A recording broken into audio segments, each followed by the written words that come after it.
Okay, let's get into this. We're doing a deep dive today on a question that's, I think, hanging over pretty much everyone right now.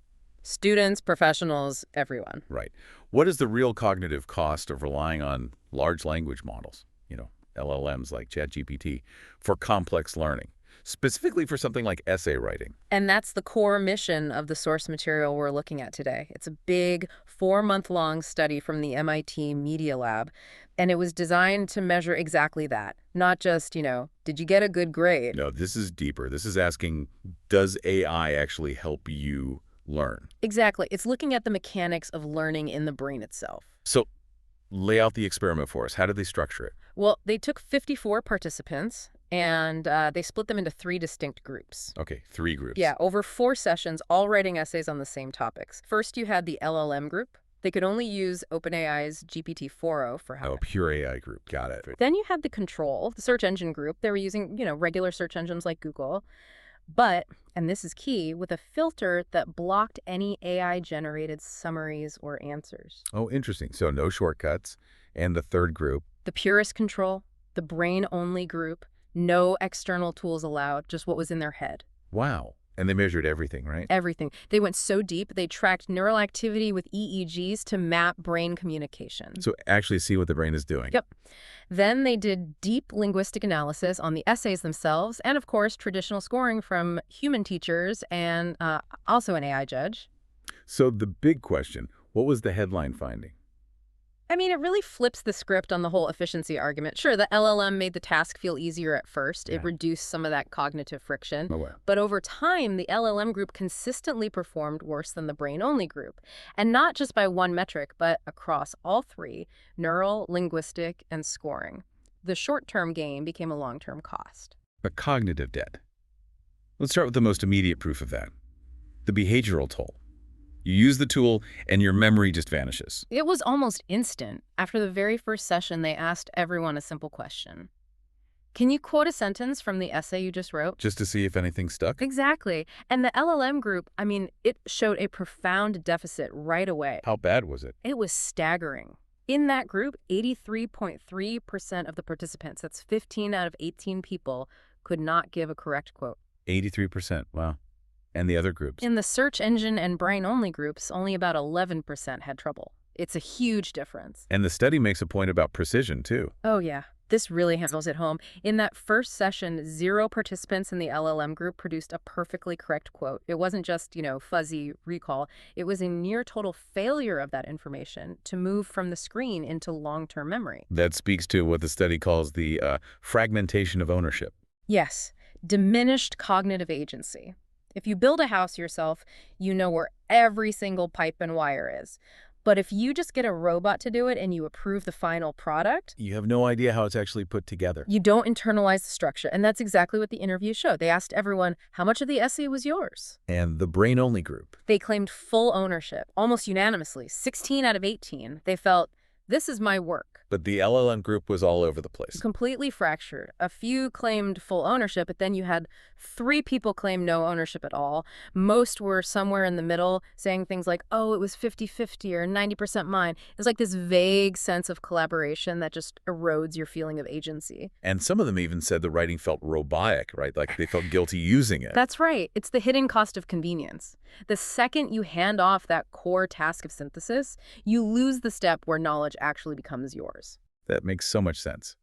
So let's see if that lack of ownership actually shows up in the writing itself. I mean, when they ran the analysis on the text, did the LLM essays look different? Oh, absolutely. It was like a fingerprint. The LLM essays had what's called a high cosine similarity. Which means? It basically means they were all very, very similar to each other, structurally, thematically. The researchers called it a rippled effect. They all looked like a standard AI-generated essay. So the AI is great at making one kind of high-quality essay, but it's always the same kind. Precisely. It's optimized for a very specific standardized output. Whereas the search engine essays, they showed the most dissimilarity from that AI baseline. You could tell those writers were pulling from lots of different sources and really synthesizing. What's interesting is the word count was pretty similar between the LLM and brain-only groups. Yeah, around 373 words on average. The search group was a bit shorter, but the real difference was in the content, in what the essays were actually made of. Right, the named entities recognition, or NERs. Think of NERs as just specific factual references, names of people, places, organizations. And the LLM group used a ton of them. The most, by far, 171 total. And they were heavily focused on these scholarly-sounding types. They were dropping names like RISD, Paulo Freire, Plato. So the LLM is just injecting this, like, facade of authority. It's optimizing for fact density. That's a great way to put it. Now, contrast that with the brain-only writers. They use 60% fewer NERs. And their references were often more modern, more cultural. They'd mention social media or Instagram. So the unassisted person grounds the idea in something relatable, something they actually know. The LLM just pulls from a historical database to sound smart. And that bias went even deeper into the actual themes. The vocabulary clusters or engrams were totally different. The brain-only essays on, say, happiness focused on words like true happy and benefit other. A more internal reflective view. Exactly. The LLM, it was all third-person phrasing and career stuff, like choose career, a very standardized, almost commercialized view of success. And you saw it on other topics, too. LLM focused on justice, brain-only focused on liberty and freedom. So the tool isn't just smoothing out your writing style. It's actually narrowing your field of thought. It nudges you down a specific path. Okay, so we've covered behavior, we covered the text. Let's go deeper. The physical cost.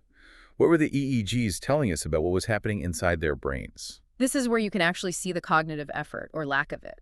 The three groups had fundamentally different neural signatures. Think of it like the traffic flow on the highway system in your head. Okay, so let's start with the brain-only group. They must have had the most traffic, right? Maximum effort. They did. By far the strongest overall connectivity across all the brainwave bands, delta, theta, alpha. These are all linked to deep processing, memory, sustained attention. Their brains were firing on all cylinders. Totally. And all that activity converged on one specific spot, the anterior frontal region, or AF3. And AF3 is As the brain's manager, your executive self-monitoring hub. It confirmed they were actively building, self-correcting, and doing the hard work of synthesis from scratch. Makes sense.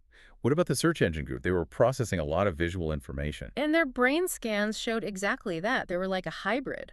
We saw a big spike in activity in the occipital and visual cortices, the parts of the brain that handle vision. So they were just really focused on scanning and evaluating what was on the screen. Exactly. Visually mining for data and then working to integrate it. And the LLM group, Yeah. the delegators, what did their low-effort process look like on the EEG? The study calls it the scaffolded cognitive mode. They showed the lowest overall connectivity across all bands.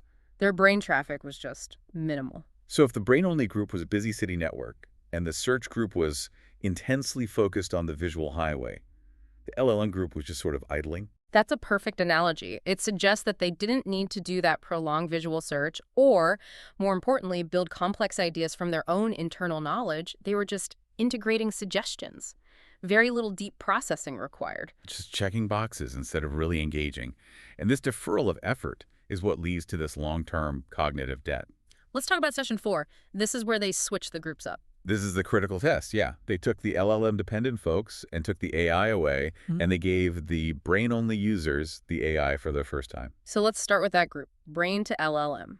The high-effort learners suddenly get this tool that's supposed to make everything easier. What happened in their brains? It caused a network-wide spike in neural connectivity. Their brains suddenly started working harder, not less. Wait, a spike? Why? That feels so counterintuitive. If the tool is helping, shouldn't activity go down? It's something called integration overhead. The brain was used to building its own plans from the ground up. Suddenly it's being bombarded with these external AI-generated suggestions, and it has to work overtime to evaluate, filter, and integrate this foreign information. It creates a kind of neural friction. It takes effort to let a machine override your own thinking. Yeah. Fascinating. Now, what about the other group? The LLM users who were cut off, did they bounce back? Unfortunately, no. And this is the clearest evidence of that cognitive debt.